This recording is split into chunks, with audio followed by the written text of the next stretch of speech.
Tugas individu kelas Pancasila D 2022 semester gasal. Belum lama ini disuarakan kembali oleh berbagai kalangan tentang kekhawatiran terus munculnya sikap dan perilaku radikal yang mengatasnamakan agama di beberapa tempat, serta sikap dan perilaku intoleran dalam kehidupan beragama di Indonesia. Nah, jelaskan apa hal tersebut merupakan ancaman terhadap ideologi Pancasila.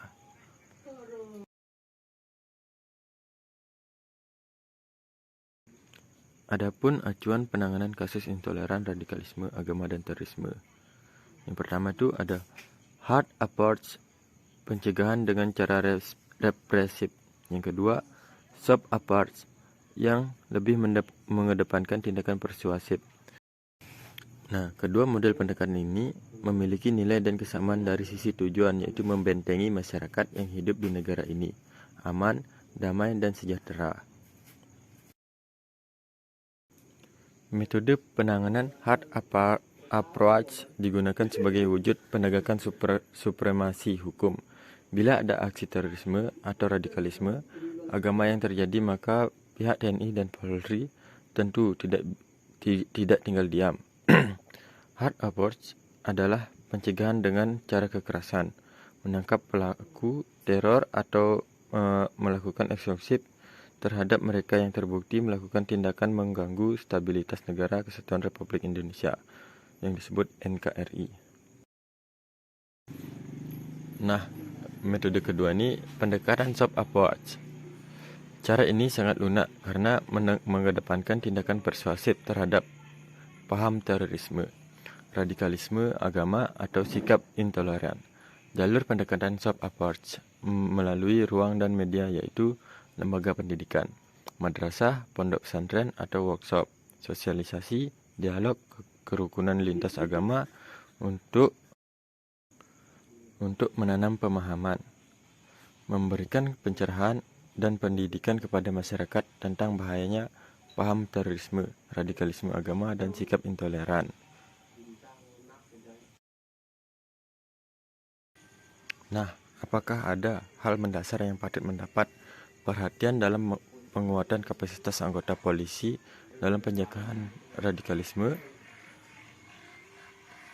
Ya, di sini kita dapat mengetahui ada 5 hal yang mendasar yang patut mendapat perhatian dalam penguatan kapasitas anggota polisi dalam pencegahan radikalisme. Kelima, pandangan yang harus dipegang teguh masyarakat, yakni terus menjaga pengamalan nilai agama dalam bingkai NKRI dengan mengembalikan fungsi agama sebagai pemersatu hubungan persaudaraan antar sesama manusia.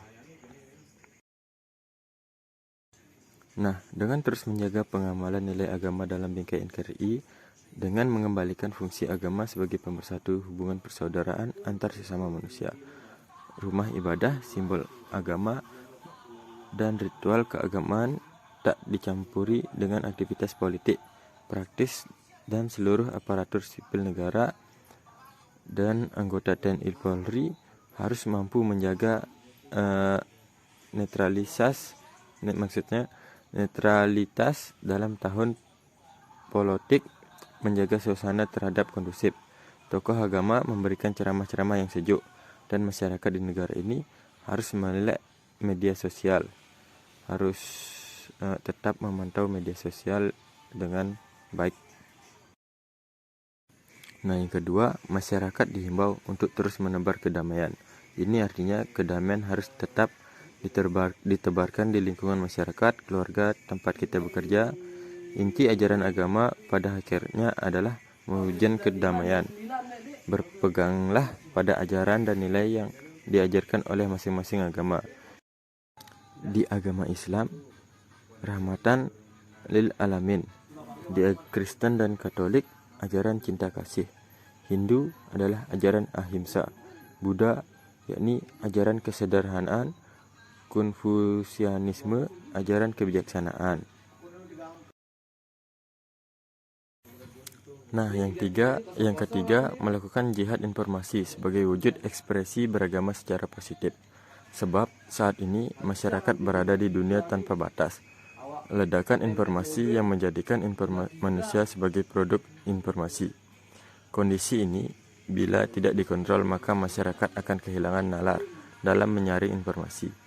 Mempercayai berita hoaks disebarkan sangat berbahaya. Lalu yang keempat, masyarakat harus diajarkan memiliki energi positif. Artinya, potensi yang tertanam dalam setiap individu dimanfaatkan untuk melakukan aktivitas positif dan kreatif.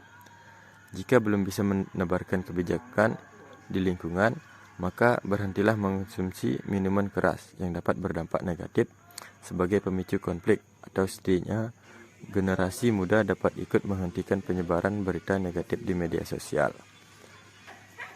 Kalau ada berita hoaks yang tidak mencerminkan bangsa kita yang agamis, hentikan dan dihapus, jangan ikut-ikutan sebarluaskan hal negatif. Jangan. Nah, yang terakhir, yakni yang kelima, melestarikan nilai kearifan lokal dalam kehidupan bermasyarakat. Seperti Maluku memiliki budaya yang sangat kental.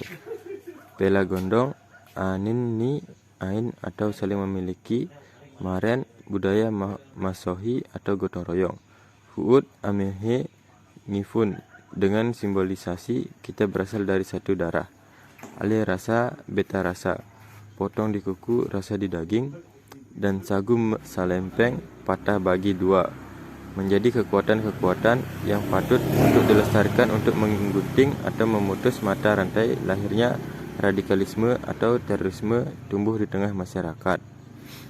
Nah, mungkin ini saja yang bisa saya sampaikan. Sekian, terima kasih. Saya Inyoman Dimas Bayu Semara Putra dengan NIM F1B 019068.